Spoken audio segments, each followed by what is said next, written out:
Hello friends, निर्मित classes में आपका स्वागत है। आज हम आपके लिए लाए हैं मुगल काल से सभी महत्वपूर्ण प्रश्न जो कि प्रीवियस ईयर के क्वेश्चंस हैं और ऐसा क्वेश्चंस आपके एग्जाम में हर बार रिपीट होता है। तो आप ये वीडियो पूरा देखिए, इससे आपका मुगल काल से आने वाला प्रश्न सभी क्लियर हो जाएगा। तो आपसे गुजारिश है कि आप ये वीडियो पूरा देखिए। तो चलिए स्टार्ट करते हैं। मुगल वंश के संस्थापक कौन थे? तो याद रखना है कि मुगल वंश का संस्थापक जो थे वो बाबर थे। ये सभी आंसर आप जानते होंगे, ये एसएससी में पूछा गया है। नेक्स्ट क्वेश्चन है कि बाबर का जन्म कब हुआ था? तो याद रखना है कि बाबर का जन्म जो है 1483 ईस्वी में हुआ था। उसके बाद है कि बाबर के पिता का नाम क्या था? तो बाबर के पिता का नाम था उमर शेख मिर्जा। ठीक है। नेक्स्ट क्वेश्चन है कि बाबर के पिता उमर शेख मिर्जा कौन से राज्य के शासक थे? तो याद रखना कि बाबर के जो पिता थे उमर शेख मिर्जा, वो किस राज्य के शासक थे? तो याद रखना है फरगना राज्य के शासक थे। देखिए, ये आपका एसएससी में पूछा गया है और आरआरबी एएसएम में भी पूछा गया है। नेक्स्ट क्वेश्चन है कि बाबर फरगना की गद्दी पर कब बैठा था? तो बाबर जो है फरगना की गद्दी पर बैठा था 8 जून 1494 ईस्वी को। कम से कम अगर डेट यही याद नहीं रखना है तो 1494 तो आप याद रखिए ही। 1494 को ही बाबर फरगना की गद्दी पर बैठा था। उसके बाद है बाबर ने बादशाह की उपाधि कब धारण की थी? तो याद रखना कि बाबर ने बादशाह की उपाधि जो है 1507 ईस्वी में धारण की थी। नेक्स्ट क्वेश्चन है कि बाबर के कितने पुत्र थे? तो याद रखना है कि बाबर के 4 पुत्र थे। ये देखिए एसएससी में और आरआरबी में पूछा गया है, तो ये आपको याद रखना है 4 पुत्र थे। और चारों पुत्र के अगर नाम आप याद रख सकते हैं तो आपको याद रखना है कि बाबर के 4 पुत्रों का नाम था हुमायूं, कामरान, अस्करी और हिंदाल। इसमें आपको ये दो तो इम्पॉर्टेंट है, इसको याद रखना है। बाकी ये दोनों को नहीं भी रखिएगा तो चलेगा, लेकिन हुमायूं और कामरान को याद रखना है, बहुत बार पूछा गया है इससे क्वेश्चन। बाबर ने भारत पर कितने बार आक्रमण किया था? तो याद रखना है कि बाबर ने जो है भारत पर 5 बार आक्रमण किया है। ठीक है। चलिए नेक्स्ट क्वेश्चन है कि बाबर के द्वारा लड़े गए प्रमुख युद्ध कौन कौन से हैं? तो देखिए, ये बहुत ही इंपॉर्टेंट है। बाबर ने कौन कौन सा प्रमुख युद्ध लड़ा है? तो याद रखना है पानीपत का युद्ध, खानवा का युद्ध, चंदेरी का युद्ध, घाघरा का युद्ध। ये जो 4 युद्ध है बहुत ही महत्वपूर्ण युद्ध है जिन्हें बाबर ने जिसे लड़ा है। ठीक है। चलिए नेक्स्ट क्वेश्चन की तरफ बढ़ते हैं। नेक्स्ट क्वेश्चन है कि पानीपत की लड़ाई कब एवं किन के बीच तथा विजेता कौन हुआ?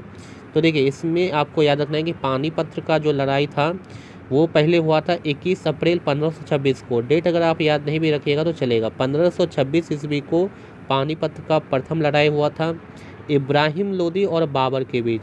इसमें बाबर विजय हुआ था। याद रखना है कि 4 युद्ध बाबर ने लड़ा था जो कि बहुत ही महत्वपूर्ण है, और चारों युद्ध में विजय हुआ था। तो विजय तो हमेशा बाबर ही हुआ था, ये आपको रट लेना है। तो याद रखना है, पहला ये याद रखना है कि 1526 में हुआ था पानीपत का प्रथम युद्ध, किसके बीच? इब्राहिम लोदी और बाबर के बीच में। चलिए नेक्स्ट है कि खानवा की लड़ाई कब एवं किन के बीच हुआ? तो देखिए, ये याद रखना है कि ये युद्ध जो है लगातार हुआ था। 1526 में हुआ, फिर अब हुआ 1527 में। इसका नाम था खानवा की लड़ाई। ठीक है, खानवा का युद्ध। ये हुआ था किसके बीच? तो याद रखना ये हुआ था राणा सांगा और बाबर के बीच, जिसमें बाबर ही विजय हुआ। मैंने बता ही दिया है, बाबर सभी युद्ध में विजय हुआ था। उसके बाद है चंदेरी का युद्ध। देखिए नेक्स्ट, इसके 1 साल बाद 1528 में जो है चंदेरी का युद्ध हुआ। ये किसके बीच हुआ था? ये हुआ था बाबर और मेदनरी राय के बीच, जिसमें बाबर क्या हुआ था? विजय हुआ था। उसके बाद है घाघरा का युद्ध। देखिए 1528 के बाद जस्ट 1529 में घाघरा का लड़ाई हुआ। इसमें किसके बीच हुआ? तो अफगानों और बाबर के बीच। इसमें भी बाबर विजय रहा। चलिए नेक्स्ट क्वेश्चन की तरफ बढ़ते हैं। नेक्स्ट क्वेश्चन है कि मध्यकाल का प्रथम शासक कौन था? तो मध्यकाल का प्रथम शासक था इब्राहिम लोदी। चलिए नेक्स्ट है कि बाबर को कलंदर की उपाधि क्यों दी गई थी? देखिए आरआरबी में ये क्वेश्चन पूछा गया है। तो बाबर को जो कलंदर की उपाधि दी गई थी वो दी गई थी बाबर की उदारता के कारण। ठीक है। चलिए नेक्स्ट है खानवा युद्ध विजय के बाद बाबर ने कौन सी उपाधि धारण की थी? तो खानवा युद्ध के बाद जो है बाबर ने गाजी की उपाधि धारण की थी। मोस्ट इंपॉर्टेंट क्वेश्चन है। चलिए नेक्स्ट है राणा सांगा की मृत्यु कब और क्यों हुआ? तो राणा सांगा की जो मृत्यु हुई थी वो 1528 में हुआ था। क्यों हुआ था? जहर दे देने के कारण। चलिए नेक्स्ट है बाबर का मृत्यु कब और कहाँ हुआ था? तो याद रखना है कि आपका 1530 ईस्वी में बाबर की मृत्यु जो है वो हुआ था आपका यहाँ आगरा में, ठीक है, 1530 में आगरा में, 1530 में आगरा में हुआ था। चलिए नेक्स्ट है कि प्रारंभ में बाबर के शव को कहाँ दफनाया गया था, तो आगरा में मृत्यु हुआ था तो आगरा के ही आराम बाग में दफनाया गया था। ये बहुत बार क्वेश्चन पूछा गया है, रेलवे से संबंधित ये महत्वपूर्ण प्रश्न है, तो इसको आपको याद रखना है। उसके बाद है कि बाबर अपने शव को दफनाने के लिए किस स्थान का चुनाव किया था, तो पहले तो इन्हें आगरा के आराम गाह में दफनाया गया था, लेकिन बाबर ने मरने से पहले ही अपने शव को दफनाने के लिए जिस स्थान का चुनाव किया था वो था काबुल, ठीक है, काबुल। और यहाँ पे देखिए लिखा हुआ है अंत में बाबर का शव काबुल में ही दफनाया गया, तो वहाँ से ले जाकर काबुल में दफना दिया गया। उसके बाद है कि बाबर की आत्मकथा किस पुस्तक में दर्शाया गया है। मोस्ट इम्पॉर्टेंट क्वेश्चन एसएससी में आरआरबी में पूछा गया है। तो बाबर की जो आत्मकथा है वो है तुजुक ए बाबरी, ठीक है, याद रखना है तुजुक ए बाबरी। नाम में बाबर है तो आप पहचान सकते हैं। तुजुक ए बाबरी जो है इसको बाबर नामा भी कहा जाता है, तो इस पुस्तक में बाबर की आत्मकथा को दर्शाया गया है। नेक्स्ट है अब्दुल रहीम खान खाना ने बाबर नामा को किस भाषा में अनुवाद किया था। नेक्स्ट क्वेश्चन ये भी याद रखना है कि अब्दुल रहीम खान खाना ने ही बाबर नामा को लिखा था, ठीक है, लेकिन पूछा जाए किस भाषा में लिखा था, तो लिखा था फारसी भाषा में। नेक्स्ट है चार बाग बनाने के परंपरा की शुरुआत किसके समय हुई थी, तो अकबर के समय। चलिए नेक्स्ट क्वेश्चन है कि बाबर ने मुगल वंश की स्थापना कब की, तो मुगल वंश की स्थापना 1526 ईस्वी में की थी।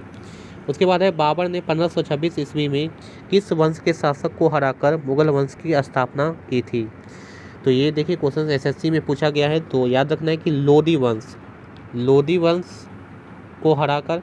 और लोधी वंश में कौन थे, 1526 में जो लड़ाई हुआ था इब्राहिम लोधी को हराकर जो है बाबर ने मुगल वंश की स्थापना की थी।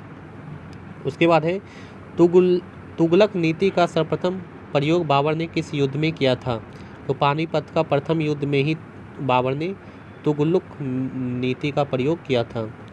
उसके बाद है कौन से युद्ध जीतने के बाद बाबर ने खजाने का मुंह गरीब सगे संबंधियों आदि के लिए खोल दिया था। इस उदारता के लिए बाबर को कलंदर की उपाधि दी गई थी, तो याद रखना है प्रथम युद्ध, पानीपत का प्रथम युद्ध जो हुआ था 1526 में, इसी में बाबर को कलंदर की उपाधि दी गई थी। क्यों दी गई थी, क्योंकि बाबर इस युद्ध को जीतने के बाद जो खजाना था वो गरीबों सगे संबंधियों इन सब में बांटा था, इसलिए इनको दिया गया था इस उदारता के कारण कलंदर की उपाधि। उसके बाद कौन से शासक ने भारत में ग्रांड ट्रक रोड बनवाया है, तो याद रखना है शेर शाह सूरी ने भारत में ग्रांड ट्रक रोड बनवाया है। पानीपत की दूसरी लड़ाई किसके बीच हुई थी, तो याद रखना है अकबर और हेमू के बीच पानीपत की दूसरी लड़ाई, ठीक है। पहली किसके बीच थी, बाबर और इब्राहिम लोदी के बीच। पानीपत की दूसरी लड़ाई कब हुई थी, तो याद रखना है 1556 ईस्वी में, 1556 ईस्वी में पानीपत की दूसरी लड़ाई हुई थी। दीन ए इलाही नामक नया धर्म किसके द्वारा शुरू किया गया था, तो याद रखना है दीन ए इलाही धर्म जो है वो अकबर के द्वारा ही शुरू किया गया था। नेक्स्ट है प्रसिद्ध मुस्लिम शासिका चांद बीबी जिसने बरार को अकबर को दिया, ठीक है, चांद बीबी किस राज्य से संबंधित थी, तो देखिए जो प्रसिद्ध मुस्लिम शासिका थी चांद बीबी, इन्होंने बरार को किसको सौंप दिया था, अकबर को। ये चांद बीबी किस राज्य से संबंधित थी, तो याद रखना है अहमदनगर राज्य से। नेक्स्ट क्वेश्चन के मनसबदारी प्रणाली मुगल शासन व्यवस्था में किसने लागू किया था, तो याद रखना ये जो मनसबदारी प्रणाली थी वो किया था अकबर ने लागू किया था। देखिए ये क्वेश्चन भी बहुत बार पूछा गया है। नेक्स्ट महान संगीतक तानसेन किस दरबार में संबंध रखते थे, या किसके दरबार में रहते थे, तो याद रखना है कि तानसेन जो है अकबर के दरबार में रहते थे। उसके बाद देखिए ये VVI क्वेश्चन है, कितना बार पूछा गया है, ठीक है, इसको आपको रखना है कि मुगल वंश का मुख्य राजभाषा क्या था, तो क्या था, फारसी। ये देखिए SSC में पूछा गया है 2001 में, 2002 में, 2009 में, 13 में, UPPCS में भी ये क्वेश्चन पूछा गया है 2012 और 15 में। चलिए नेक्स्ट क्वेश्चन है सती प्रथा की भर्त्सना करने वाला प्रथम मुगल सम्राट कौन था, ये भी देखिए बहुत इंपॉर्टेंट क्वेश्चन है, 1996 में एसएससी में, 2001 में, 2007 में पूछा गया है। तो सती प्रथा को भर्त्सना करने वाले कौन थे? अकबर। किस युद्ध के बाद से भारत में मुगल राज्य की स्थापना हुई? तो पानीपत का प्रथम युद्ध। उसके बाद है अकबर की जीवन कथा किसने लिखी थी? तो अकबर की जीवन कथा किसने लिखी थी? अबुल फजल ने। ये भी मोस्ट इंपॉर्टेंट क्वेश्चन है। नेक्स्ट क्वेश्चन है किस मुगल शासक ने भारत की ऋतुओं, फलों, वनस्पति और प्राणी जगत का विवरण अपने डायरी में किया है? तो किसने किया? बाबर ने। ठीक है, ये याद रखना है। नेक्स्ट है शेर शाह की महानता का प्रमाण क्या है? तो शेर शाह की महानता का प्रमाण है प्रशासनिक सुधार। ठीक है, इसको आपको याद रखना है। उसके बाद है हुमायूं नामा किसके द्वारा लिखी गई थी? तो याद रखना है हुमायूं नामा जो है गुलबदन बेगम के द्वारा लिखा गया है। नेक्स्ट क्वेश्चन है कि अकबर के शासनकाल में महाभारत को फारसी भाषा में अनुवाद किया गया, उस अनुवादित महाभारत का क्या नाम है? तो याद रखना है कि अकबर के शासनकाल में जो महाभारत को फारसी भाषा में अनुवाद किया गया था, उस महाभारत का क्या नाम था? राजमनामा। ठीक है, राजमनामा। उसके बाद कौन से मुगल सम्राट ने सैयद भाइयों को गिराया था? तो मोहम्मद शाह ने। ठीक है, मोहम्मद शाह। उसके बाद है मुगल वंश का अंतिम शासक पूछा जाए तो कौन था? तो याद रखना है बहादुर शाह द्वितीय। मोस्ट इंपॉर्टेंट क्वेश्चन यूपीएससी में पूछा गया, आरआरबी में पूछा गया 2 बार। ठीक है, चलिए नेक्स्ट क्वेश्चन है कि अकबर के शासन में भूराज सुधारों के लिए कौन उत्तरदायी था? टोडरमल। ठीक है, टोडरमल जो थे वो भूराज सुधारों के लिए उत्तरदायी थे, इन्हें ही जिम्मेदारी दी गई थी। अकबर के द्वारा बनाए गए उपासना भवन का क्या नाम था? तो अकबर के द्वारा जो उपासना भवन बनाया गया था वो था इबादत खाना। सुप्रसिद्ध संगीतक बैजू बाजरा किसके शासनकाल में सुविख्यात थे? तो याद रखना है कि अकबर के ही शासनकाल में। नेक्स्ट है रामचरितमानस के लेखक तुलसीदास किस शासन काल से संबंधित रखते थे? तो याद रखना है अकबर। ठीक है, जो तुलसीदास से वो अकबर के ही समकालीन थे। बाबर मूल रूप से कहाँ का शासक था? तो बाबर जो था वो कहाँ का था? फरगना का। मैंने शुरू में ही बताया कि फरगना का जो था बाबर शासक था। इनके पिता भी फरगना के ही शासक थे और ये क्वेश्चन आपके एग्जाम में बहुत बार पूछा गया है। ठीक है, और आपके लिए ये लास्ट क्वेश्चन है कि पटना को प्रांतीय राजधानी किसने बनाया था? तो याद रखना है शेर शाह ने। शेर शाह ने ही पटना को प्रांतीय राजधानी बनाया था। ये भी क्वेश्चन बहुत बार पूछा गया है। तो ये था मोस्ट 51 इंपॉर्टेंट क्वेश्चंस जो कि आपके एग्जाम में बार बार पूछा जाता है और पूछा गया है। तो इसको आप रट लीजिए और आपको वीडियो कैसा लगा कमेंट बॉक्स में आप ज़रूर से ज़रूर बताएं। अगर अच्छा लगा तो वीडियो को लाइक ज़रूर कर दें और चैनल को ज़रूर से ज़रूर सब्सक्राइब कर लें ताकि आपको वीडियो मिलता रहे, उसका नोटिफिकेशन आपको तुरंत मिलता रहे। Thank you.